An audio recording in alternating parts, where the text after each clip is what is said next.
الحمد لله نحمده ونستعينه ونستغفره ونعوذ بالله من شرور أنفسنا ومن سيئات أعمالنا من يهده الله فلا مضل له ومن يضلله فلا هادي له ونشهد أن لا إله إلا الله وحده لا شريك له ونشهد أن سيدنا ومولانا محمدا عبده ورسوله صلى الله تعالى عليه وعلى آله وأصحابه وسلم. أما بعد فأعوذ بالله من الشيطان الرجيم. بسم الله الرحمن الرحيم. قل هو الله أحد الله الصمد لم يلد ولم يولد ولم يكن له كفوا أحد.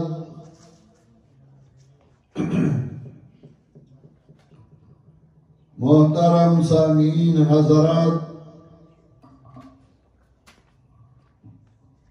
یہاں غازی کوٹیڑا کے رہنے والوں اور قرب جوار سے آئی ہوئی بھائیوں بہنوں، دربار خداوندی میں دعا گو کہ مجھے قرآن و سنت کے مطابق بیان کرنے کی توفیق عطا فرمائے اور پھر ہم سب کو اس پر عمل کرنے کی توفیق عطا فرمائے۔ اس سے پہلے بھی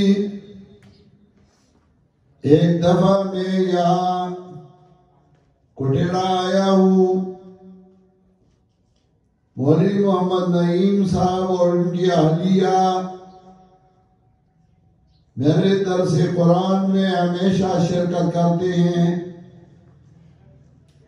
میرا بھی فرض بنتا ہے کہ میں ان کے پاس کبھی کبھار حاضری دوں، لیکن مصروفیات کی وجہ سے اکثر موقع نہیں ملتا۔ ابھی جب انہوں نے دعوت دی تو میں نے بخوشی قبول کی، اور میں اس بات پہ مسرت کا اظہار کر رہا ہوں کہ یہاں ہمارے بچیوں نے قرآن کریم با ترجمہ اور قرآن کریم کے الفاظ ختم کیے ہیں۔ ان کے ساتھ اس خوشی کے موقع میں ہماری شرکت یہ ہمارے لیے باعث افتخار ہے۔ ان سب کے لیے اور ان کے پورے خاندانوں کے لیے میں انشاءاللہ ہمیشہ دعا گو رہوں گا کہ اللہ تعالیٰ ان کے گھروں میں، ان کے زندگی میں برکت عطا فرمائے۔ جبھی سے اللہ تعالیٰ نے بنی نوع انسان کو پیدا کیا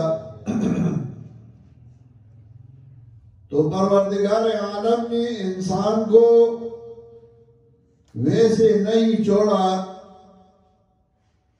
بلکہ ہر انسان کو اللہ تعالیٰ نے عقل سلیم سے نوازا۔ جو دیوانے ہیں عقل سلیم نہیں، ان کے ساتھ حساب کتاب بھی نہیں۔ اللہ تعالیٰ نے انسان کو عقل سلیم سے نوازا تاکہ خود بھی سوچیں کہ میں یہ کام کرتا ہوں جائز ہے یا ناجائز ہے۔ ایک ذات ہے جس نے مجھے پیدا کیا ہے، میرے اس کام پہ وہ خوش ہوں گی یا ناراض ہوں گی،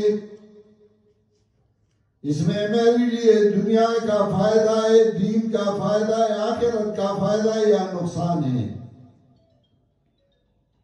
تو ہر انسان کو اللہ تعالیٰ نے عقل سلیم اور شعور دیا،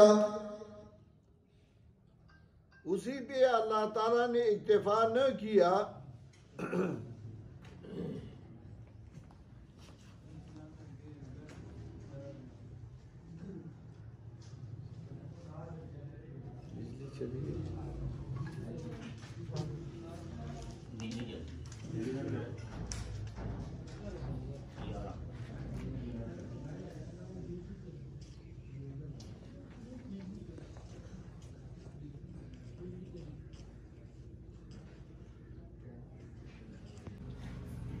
صرف اسی پہ اکتفا نہ کی کہ چلے انسان کو میں نے اپنے سلیم دیا ہے، یہ جانے اور اس کا کام جانے، بلکہ اللہ تعالیٰ کا احسان، کرم اور مہربانی ہے کہ اپنے سلیم کے ساتھ ساتھ اللہ تعالیٰ نے انبیاء علیہ السلام مبعوث فرمائے، اور انبیاء علیہ السلام بھی ایسے برگزیدہ بندے جو نہایت پاک اور معصوم تھے، انہوں نے نہ نبوت سے پہلے گناہ کی تھی اور نہ بعد میں۔ ان کے اعمال، ان کی کردار، ان کا کریکٹر ایسا صاف ستھرا تھا کہ لوگ ان کو دیکھ کر بھی رشک کرتے تھے، ان کے عمل بھی، ان کے کردار بھی۔ تو اللہ تعالیٰ نے ایسے لوگ مبعوث فرمائے جن کو انبیاء علیہ السلام کہا جاتا ہے، تاکہ وہ اپنے عملی طور پہ اپنے اقوال اور اپنے افعال میں لوگوں کو متاثر کرے۔ لیکن پھر اسی بھی اللہ نے اکتفا نہ کیا، بلکہ اللہ تعالیٰ نے اس کے ساتھ ساتھ، چونکہ انبیاء علیہ السلام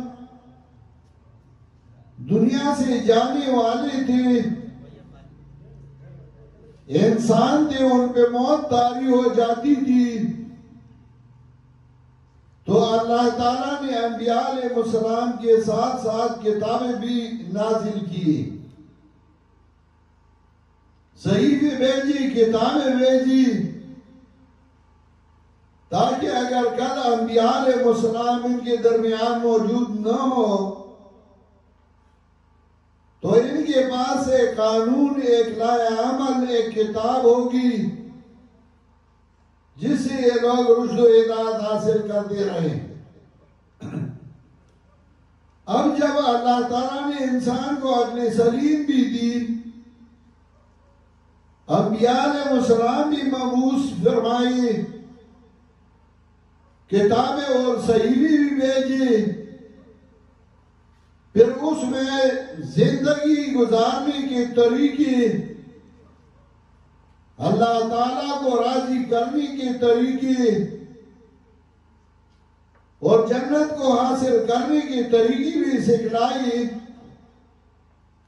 اور پھر بھی ایک انسان صحیح عمل نہ کرے تو کیا یہ جہنم کا مستحق ہے یا نہیں؟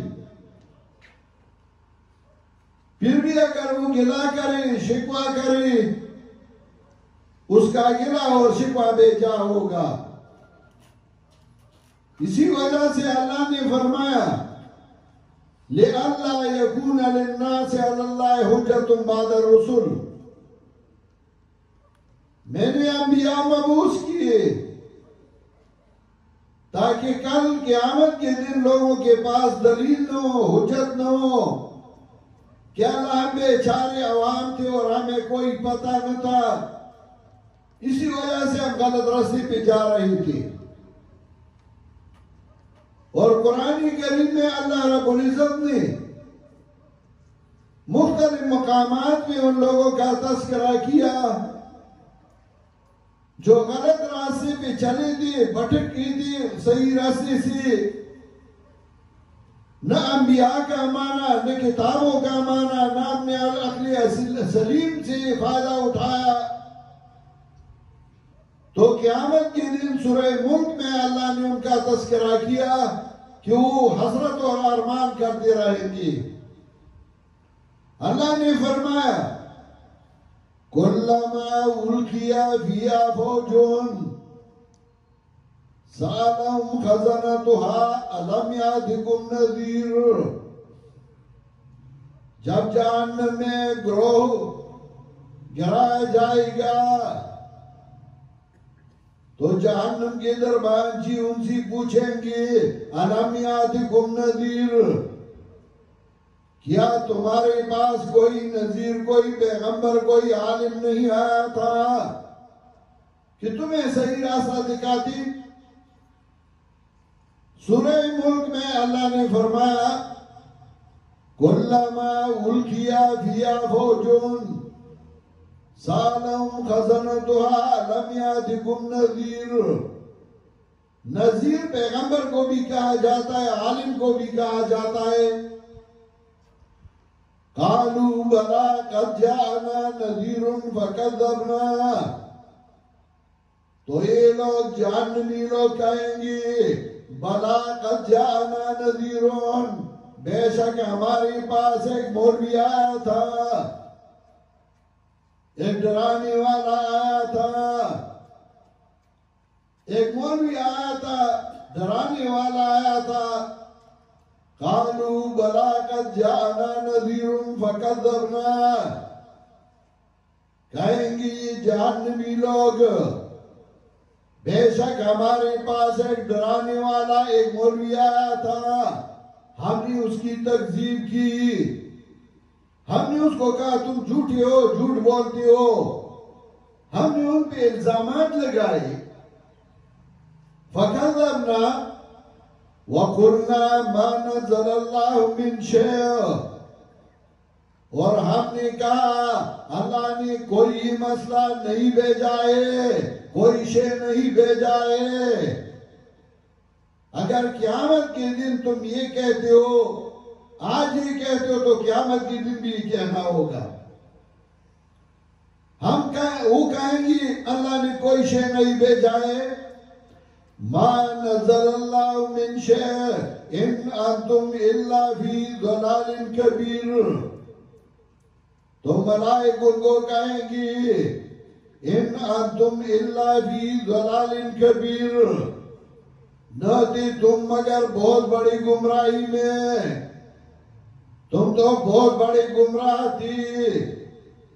تمہارے پاس ڈرانے والا آیا تھا، عالم آیا تھا، قرآن کا مدرس آیا تھا، تم اس کی نہیں مانتی تھی اور اس کو جھوٹا کہتی تھی، تم تو بڑی بڑی مانتی. تو قیامت کے دن پکار کے حسرت کے ساتھ کہیں گے وَقَالُوا لَوْ كُنَّا نَسْمَعُ أَوْ نَعْقِلُ مَا كُنَّا فِي أَصْحَابِ السَّعِيرِ. تو یہ کہیں گے لَوْ كُنَّا نَسْمَعُ أَوْ نَعْقِلُ، ہائے ہائے، ارمان ارمان کہ ہماری عقل ہوتی اور ہم قرآن کریم کو سنتی، آج ہم جہنم میں نہ ہوتی. لَوْ كُنَّا نَسْمَعُ، کاش کہ ہم قرآن کو سنتی تھی، او ناقلو، اور کاش کہ ہمارے اندر عقل ہوتا، آج ہمارا ٹھکانہ جہنم نہ ہوتا. پھر قیامت کے دن یہ ارمان اور یہ افسوس ہوگا آج کیوں قرآن کو نہیں سنتے، آج کیوں قرآن کو نہیں سمجھتی. کیا یہ صرف مولویوں کی ذمہ داری تھی کہ وہ لوگ مولوی لوگوں کی ذمہ داری ہے وہ اللہ کی کتاب کو اٹھائے اور سمجھے اور عوام نہ سمجھے؟ اللہ نے تو قرآن عام لوگوں کے لیے بھیجا تھا، عام لوگوں کو عقل سلیم دیا تھا. اللہ نے قرآن نازل کیا تھا. مسلمانوں کی ذلت اور مسلمانوں کی رسوائی کا اصل سبب یہ ہے کہ مسلمانوں نے قرآن کو پس پش ڈالا ہے. صرف دنیاوی مفادات کے لیے قرآن کریم کو اٹھاتے ہیں، قسم کھانے کے لیے، دولہا اور دلہن کو ہاتھ میں دینے کے لیے، مردے کے ساتھ چارپائی میں رکھنے کے لیے، اسقاط کے پیسوں کے ساتھ رکھنے کے لیے. جائیداد اور زمین کا جھگڑا ہو تو قرآن کریم کو درمیان میں رکھ کر اس پہ فیصلہ کرنے کے لیے. اس لیے قرآن کو اللہ نے بھیجا تھا، اسی لیے بھیجا تھا کہ اس کو سیکھ لو، اس کو سمجھو اور دیکھو کہ اس میں اللہ تعالیٰ نے تمہیں کیا بتلائے. اگر کسی کے پاس کوئی خط آئے اپنے دوست کا، اس کا ایک دوست ہو امریکہ میں ہو، لندن میں ہو، اس نے انگلش میں خط بھیجا اور تمہاری دوست کا جو خط تھا اس کو آپ نہیں سمجھتی، تو کیا تم اس خط کو اچھے کپڑے میں لپیٹ کر الماری کے اوپر رکھو گی؟ گھر میں رکھو گی؟ نہیں، اس خط کو آپ اٹھاتی ہیں. اگر کوٹیڑا میں کوئی انگلش نہیں سمجھتا تو غازی لے جاتے ہیں اور ایسا بندہ ڈھونڈتے ہیں جو انگریزی سمجھتا ہو. اس کو کہتے ہو مجھے یہ خط پڑھا دو، میرے دوست نے مجھے کیا لکھا ہے.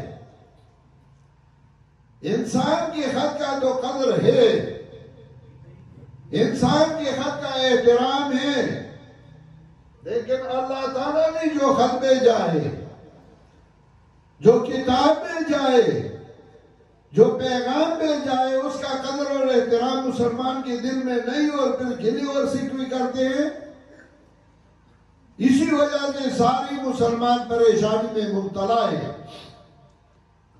اگر پریشانی کو دور کرنا ہو، اپنی زندگی کو خوشیوں سے مالا مال کرنا ہو، اپنی دنیاوی اور اخروی زندگی کو مزیدار بنانا ہو تو قرآن کریم کو سیکھ لو. اس سے بہترین اور کوئی راستہ نہیں ہے. اور یہ صرف مولویوں کی ذمہ داری نہیں، ہم زمیندار لوگ ہیں. میرا دادا زمیندار تھا، پردادا زمیندار تھا، خاندان میں کوئی مولوی نہیں گزرا ہے، خاندان بالکل جٹ پٹھان ہے.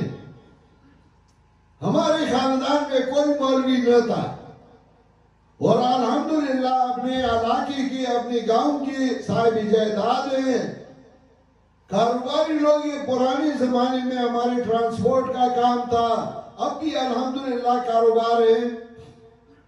میرے والد صاحب نے علم کیا مکہ میں، مدینہ میں، پنجاب میں. وہ سوچ رہا تھا کہ میرا اصل مقصد تو علم صرف اور علم نحو اور علم منطق نہ تھا. اصل مقصد تو یہ ہے کہ میں اللہ کو راضی کروں. اور یہ ساری کتابیں تو میں قرآن کے لیے پڑھتا تھا. اس نے قرآن کریم کو خوب سیکھا، اور پھر جب اپنے گاؤں آئی تو ایک مسجد بنایا اور اس میں بیٹھ گئی، اور گاؤں کی چھوٹی لڑکی ان کی ایک تنظیم بنائی اور ان کو قرآن کریم سکھانا شروع کیا. اپنے پیسوں سے ان کے لیے قرآن کریم کا نسخہ لیتی تھی، کاپی اور قلم لیتی تھی اور ان کو قرآن سکھاتی تھی. 2 سال میں 10 لڑکوں نے قرآن کریم سیکھا. پھر ان کو کہا کہ آپ اپنی اپنی مسجد میں درس قرآن شروع کریں. انہوں نے شروع کیا. اسی طرح آہستہ آہستہ آج ہماری گاؤں میں لڑکے قرآن کریم کا درس دیتے ہیں، عوام دیتے ہیں، علماء دیتے ہیں. ہر خاندان کے لوگ اسکول اور کالج کے لڑکے قرآن کریم کا درس دیتے ہیں. تقریباً 60,000 آبادی ہے پنجپیر کی، اور ہر لڑکا اور ہر لڑکی جو بالغ ہو جاتا ہے قرآن کریم کو خوب سمجھتا ہے. میرے اہلیہ نے، حالانکہ میرا سسر جو تھا وہ فوڈ ڈائریکٹر تھا، میرے اہلیہ نے مجھ سے قرآن پڑھا اور انہوں نے قرآن کریم کا ترجمہ 2 جلدوں میں پشتوں میں لکھا، 2 جلدوں میں اردو میں لکھا. قرآن فہمی پہ ایک کتاب لکھی. قرآن کریم اتنا مشکل نہیں، آسان کتاب ہے. اور اللہ تعالیٰ نے خود فرمایا وَلَقَدْ يَسَّرْنَا الْقُرْآنَ لِلذِّكْرِ فَهَلْ مِن مُدَّكِرٍ. میں نے قرآن کریم کو سمجھنے کے لیے آسان بنا دیا ہے.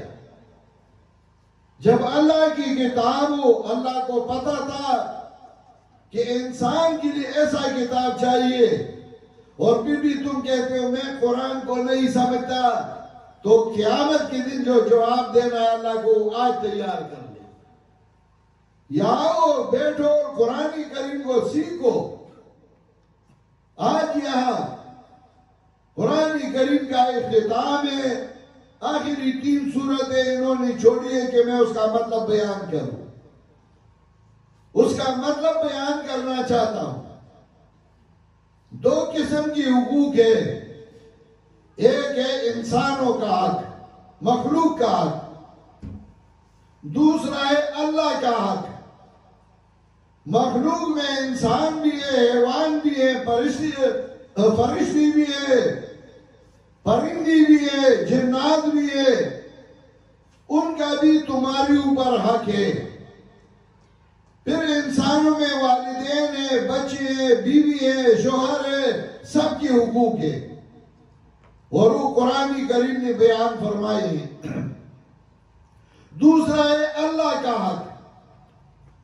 اللہ کا حق یہ ہے کہ اس کے ساتھ کوئی شریک نہ بناؤ، نہ اس کے ذات میں اور نہ ان کے صفات میں. اس کا مقابل ہے شرک. شرک کا معنی ہے حصہ.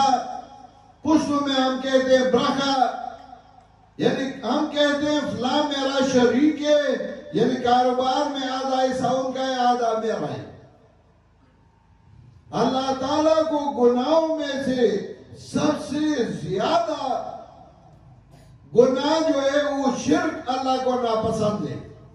اور اللہ نے فرمایا ان اللہ لا یغفر ان یشرک به ویغفر ما دون ذلک لمن یشاء.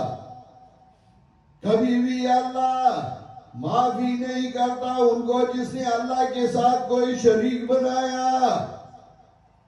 اس کے علاوہ جو گناہ ہے اللہ معاف کرتا ہے جب اللہ کی مرضی ہو، لیکن شرک کی معافی اللہ نہیں کرتا. شرک یہ کہ اللہ کے ساتھ اس کی صفات میں کسی کو شریک بنائے. مثلا اللہ تعالیٰ کو ہر چیز کا پتہ ہے، عالم الغیب ہے، اور ہم کہیں کہ نہیں میرا پیر بھی مرید کے حال سے باخبر ہے. انسان اسباب کے ذریعے کام کر سکتا ہے، بغیر اسباب کے نہیں کر سکتا. تو اگر تم یہ کہو کہ میرا پیر بابا جو بنیر میں اور میرے حال سے باخبر ہے، اس کو شرک کہا جاتا ہے. یہ صرف اللہ کی صفت ہے. سب کو جاننے والا، ہر کسی کا امداد کرنے والا صرف اور صرف اللہ ہی ہے. اللہ تعالیٰ کا حق ہے کہ ان کے ساتھ کسی اور کو شریک نہ بناؤ. سورہ اخلاص میں اللہ تعالیٰ نے اس مسئلے کو بیان کیا. تو اللہ نے فرمایا قُلْ هُوَ اللَّهُ أَحَدٌ، کہہ دو میرے پیغمبر وہ اللہ جس کو تم مانتی ہو وہ ایک ہے. یا شان یہ ہے کہ اللہ ایک ہے. کیسا ایک؟ اللہ الصمد. الصمد ما یصمد الیہ فی الحوائج. صمد اس ذات کو کہا جاتا ہے جس کو مصیبت اور تکلیف میں لوگ پکارتے ہیں، اس سے حاجت مانگتے ہیں. تو معنی اللہ الصمد، اللہ بھی نیاز ہے.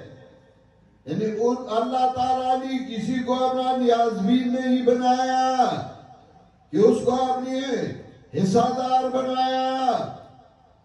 لم یلد ولم یولد، نہ اللہ نے کسی کو جنا ہے نہ اللہ کو کسی نے جنا ہے. کیا مطلب؟ انسان یا اولاد سے مجبور ہو جاتا ہے یا والدین سے مجبور ہو جاتا ہے. ایک کام نہیں کرتا تو اگر آپ ان کی اولاد کو کہیں وہ مجبور کرتے ہیں.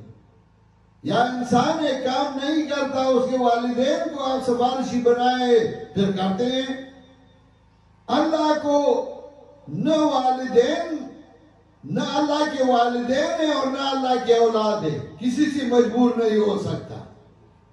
مشرکین کہتے تھے نہیں، اللہ کی بھی کچھ نیازبین ہے جس کو ہم کہتے ہیں وہ اللہ کو مجبور کرتے اور ہمارا کام نکالتے ہیں. سورہ یونس آیت نمبر 18 میں اللہ نے فرمایا وَيَعْبُدُونَ مِن دُونِ اللَّهِ مَا لَا يَضُرُّهُمْ وَلَا يَنْفَعُهُمْ وَيَقُولُونَ هَؤُلَاءِ شُفَعَاؤُنَا عِندَ اللَّهِ. یا اللہ کے بغیر عبادت کرتے ہیں ان کی جو نہ ان کو فائدہ پہنچا سکتی ہے نہ نقصان پہنچا سکتی ہے. کیونکہ وہ لات منات عزا کی عبادت کرتی تھی. لات کون تھا؟ صحیح بخاری میں لات کان رجلا یلت السبیق للحجاج، وہ حاجیوں کو ستو پلاتا تھا، نیک بندہ تھا. لوگوں نے ان کی شکل بنائی اور پھر کہنے لگی کہ ہم ان کو راضی کرتے ہیں، ان کی عبادت کرتے ہیں، یہ ہمارے لیے سفارشی ہے. تو اللہ نے فرمایا وَيَقُولُونَ هَؤُلَاءِ شُفَعَاؤُنَا عِندَ اللَّهِ، اور پھر یہ کہتی ہیں یہ ہماری سفارشی ہے اللہ کے ہاں.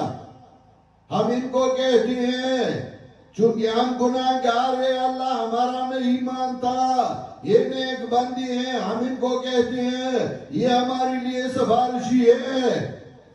اور پھر مثالیں پیش کرتے، جج کے لیے ہم وکیل نہیں پکڑتے تو یہ بھی ہماری وکیل ہے.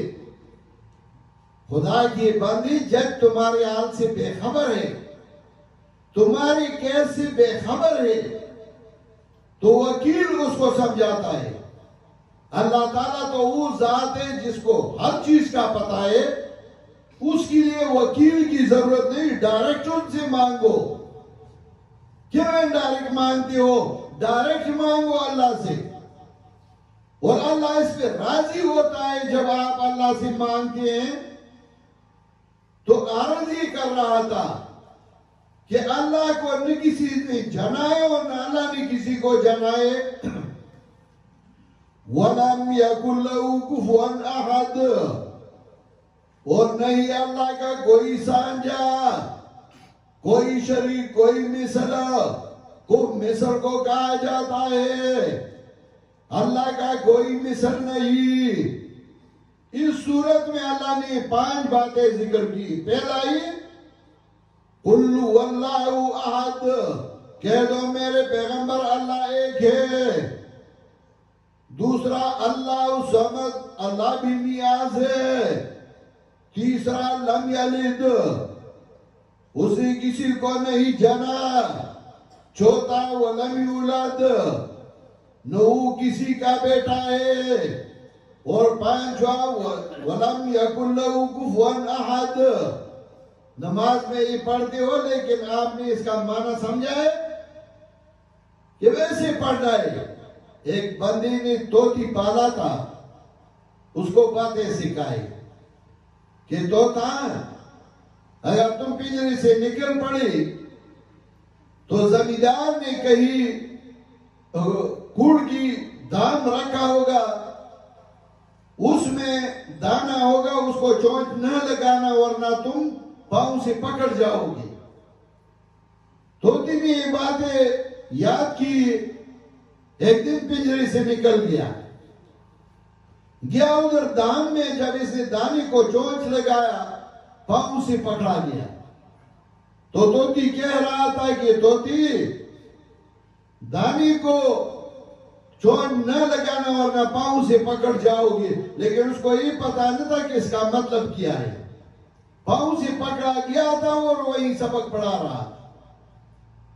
آپ تو نماز میں سورہ اخلاص پڑھتے ہیں، لیکن اس کے معنی کو بھی سمجھنا چاہیے۔ ہم یہ نہیں، اولیاء کرام کے ہم خادم ہیں، ہم اولیاء کرام کے خاکے پا ہیں، ہم اولیاء کرام کے احترام اور عزت کرتے ہیں۔ صحیح پیر، نیک پیر، ہم اس کے خاتم ہیں۔ میں کبھی کبھار کہتا ہوں، جس پیر کے اداؤں سے سنت کا ہو ظہور، اس کے 1000 جان سے بندہ غلام ہے۔ جس پیر سی مرید کے عزت نہ بچ سکی، ایسے خبیث پیر کو میرا سلام ہے۔ ہم یہ کہتے ہیں، پیر ہو، نیک بندہ ہو، زندہ ہو، ان کو کہتے ہیں میرے لیے دعا کریں، لیکن جب فوت ہو گیا تو جنازے میں تم ان کے لیے دعائیں مانگتے ہو، ان کے لیے دعائیں مانگتے رہو، ان سے نہ مانگو، ان کے لیے اللہ سے دعا مانگتے رہو۔ اس صورت میں اللہ نے اس مسئلے کا تذکرہ کیا۔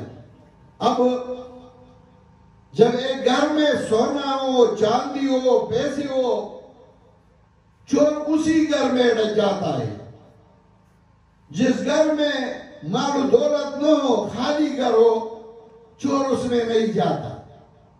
اب تمہارے دل میں ایک بہترین خزانہ، توحید کا خزانہ رکھا گیا جو توحید ہے۔ اب شیطان تمہارے پیچھے لگے گا۔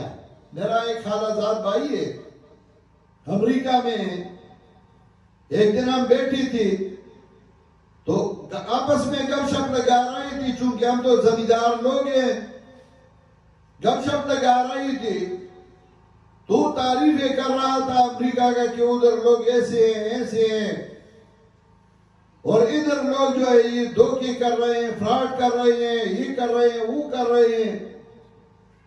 میں نے اس کو کہا کہ بھائی میں آپ کو ایک بات بتاتا ہوں، میں تو خود بھی بہت سارے ممالک گیا ہوں، کاروباری بندہ ہوں، مولوی بھی ہوں، کاروباری بزنس مین بھی ہوں۔ میں تو چائنا، سنگاپور، تائی لینڈ، دوسرے ممالک گیا ہوں۔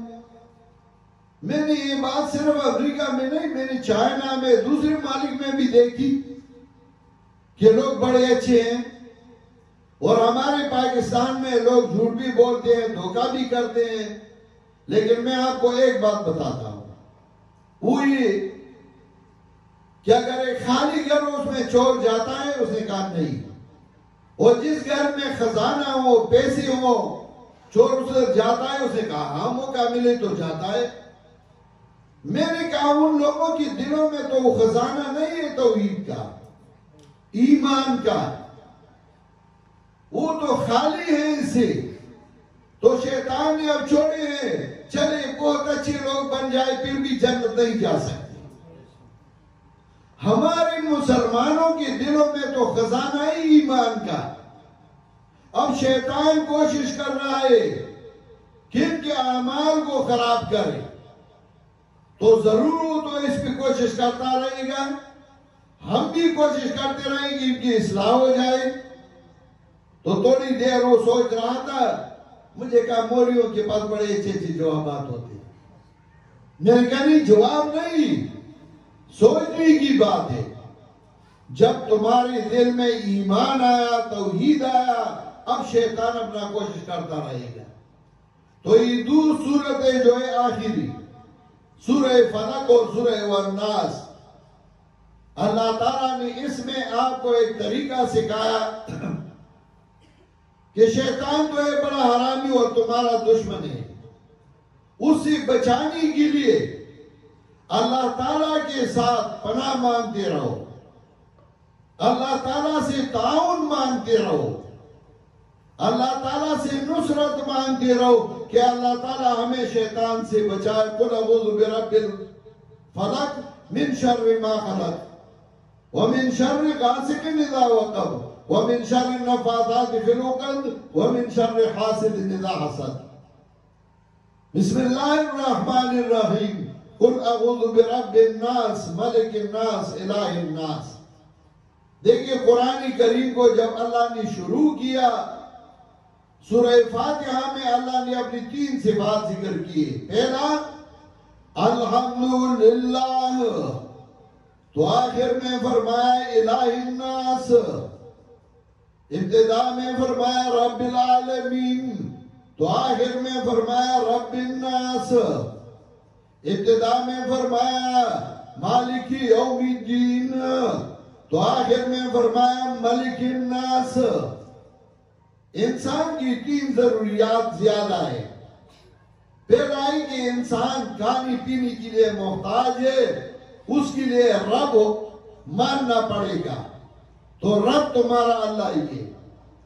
دوسرا ہے کہ انسان جتنا بھی تکڑا اور پہلوان اور بہادر ہو لیکن وہ اتنا طاقتور نہیں ہے کہ اپنے آپ کو بچا سکے، آخر ایک دفعہ اس پہ موت طاری ہو جاتا ہے.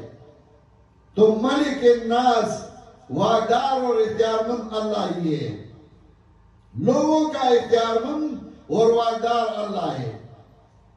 اور تیسرا ہی کہ انسان کی بہت ساری ضروریات ہیں جو انسان خود پورا نہیں کر سکتا، تو الہ الناس الہ ذات کو کہا جاتا ہے جو حاجات پورا کرنے والا ہو. ایک بہت بڑا پیر گزرا ہے، وائس تھا، پیر تھا اور بڑا نیک بندہ تھا، سید عبدالقادر جیلانی رحمت اللہ علیہ، جس کو لوگ 11ویں والا پیر کہتے ہیں. وہ 11ویں والا پیر نہیں، وہ نیک بندہ تھا. اس کی کتاب الفتح الربانی والفیض الرحمانی، اس میں انہوں نے الہ کا معنی ذکر کیا. وہ لکھتے ہیں کل ما تعتمد علیہ فہو الہک وکل شیء تخاف منہ وترجوہ فہو الہک.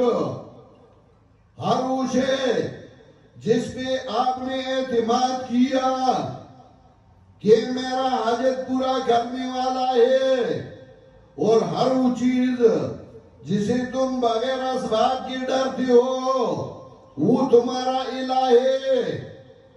تو الہ ہمارا ایک ذات، وہ ذات ہے رب العزت کا. اسی وجہ سے 3 صفات ذکر کی، قل اعوذ برب الناس ملک الناس الہ الناس من شر الوسواس الخناس الذی یوسوس فی صدور الناس من الجنۃ والناس. چونکہ شیطان 2 قسم کے ہیں. ایک وہ شیطان ہے جو انسانوں میں سے ہو، دوسرا وہ شیطان ہے جو جنات میں سے ہے. وہ جنات والا شیطان کمزور سا ہے، وہ اب آیت الکرسی پڑھے بھاگ جاتا ہے، اب اللہ اکبر کہیں بھاگ جاتا ہے.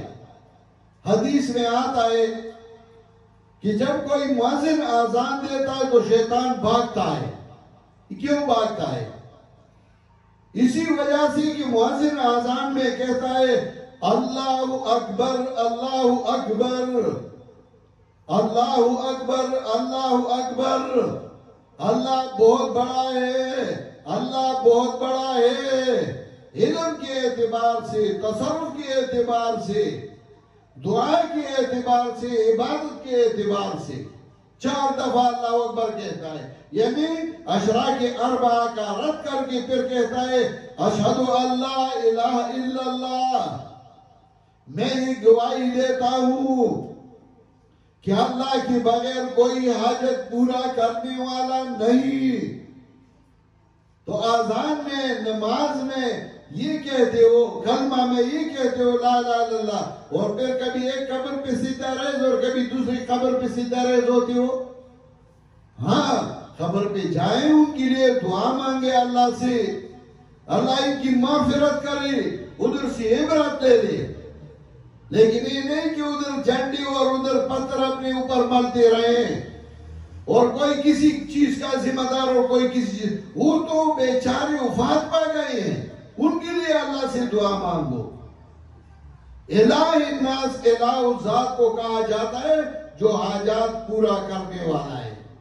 میرے محترم بھائیو، قرآن کریم اللہ نے ایسی کتاب نازل کی ہے کہ اس میں پبلک لائف کے لیے، لوگوں کی زندگی کے لیے بھی اصول ہے، گھر کی اصلاح کے لیے بھی اصول ہے، خواتین کی حقوق بھی اس میں ذکر کیے گئے ہیں، اس کے لیے مستقل صورتیں لائی ہے۔ خواتین کے نام سے صورتیں، سورۃ النساء، سورہ مریم، خواتین کی حقوق بھی ذکر ہے اس میں، مردوں کی حقوق بھی ہے، بادشاہ کی حقوق بھی ہے، رعیت کی حقوق بھی ہے، کسی گاؤں اور کسی شہر کی اصلاح کے لیے بھی اصول ہے۔ مثلا اردو میں شہر اور گاؤں کہا جاتا ہے، پشتو میں قلعے کہتے ہیں، انگلش میں ویلیج کہتے ہیں، تو اس میں عربی میں البلد کہتا ہے، تو سورۃ البلد میں گاؤں کی اصلاح کے لیے 3 اصول ہے۔ یہ معاشرتی زندگی کے لیے بھی ایک بہترین کتاب ہے، اور آخرت سنوارنے کے لیے بھی ایک بہترین کتاب ہے، اس کو سیکھنا چاہیے۔ الحمدللہ ثم الحمدللہ کہ آج آپ کے اس گاؤں میں، کوٹھیڑا غازی میں، قرآن کریم کو 20 خواتین نے سیکھ لیا اور باترجمہ۔ اللہ ان کی زندگی میں برکت عطا فرمائے، اور اللہ ان کی گھروں میں برکت عطا فرمائے۔ اور کچھ بچوں نے لفظی قرآن کریم کو پڑھا، اب انشاءاللہ وہ ترجمہ پڑھیں گی۔ آپ کو چاہیے کہ اپنے بچوں کو یہاں بیٹھتے رہے تاکہ قرآن کریم سیکھ لے، باقی دنیاوی کام کرتے رہیں، ہم بھی کرتے ہیں، آپ بھی کرتے رہیں، لیکن قرآن کریم کو سیکھنا یہ لازمی ہے، تاکہ اگر کل قیامت کے دن اللہ تم سے پوچھے کہ میں نے ایک خط بھیجا تھا، ایک کتاب بھیجا تھا، تم نے وہ پڑھا تھا، سیکھا تھا یا نہیں، تو جو جواب قیامت کے دن دینا ہے وہ آج ہی تیار کر لے، یا قرآن کریم کو سیکھتے رہو۔ یہ مشکل نہیں ہے، بڑا آسان کتاب ہے، نہایت آسان، ہر بندہ اس کو سیکھ سکتا ہے، اور سیکھنے کے لیے آسان بھی ہے، اور اسے ذہن بھی کھلتا ہے۔